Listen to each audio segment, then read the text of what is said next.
ठरलं तर मग या मालिकेच्या येणाऱ्या भागामध्ये आपल्याला पाहायला मिळणार आहे अस्मिताचा चोरोटी भरण्याचा कार्यक्रम असतो.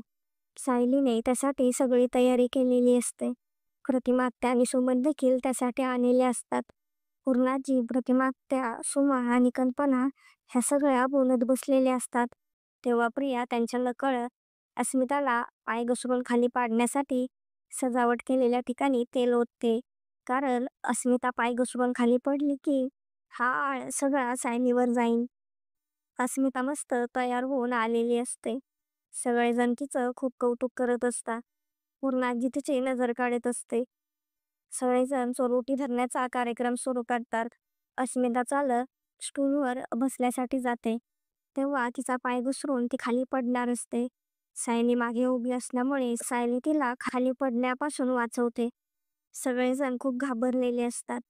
अस्मिता खाली पडता पडता सायलीमुळे वाचलेली असते. प्रिया आता सगळ्यांसमोर हा आळ सायलीवर ढकलणार असते. तर आता सायली स्वतःला कशी निर्दोष सिद्ध करेल हे पाहणे खूपच इंटरेस्टिंग होणार आहे. असेच नवनवीन अपडेट जाणून घेण्यासाठी आपल्या चॅनलला नक्की सबस्क्राईब करा.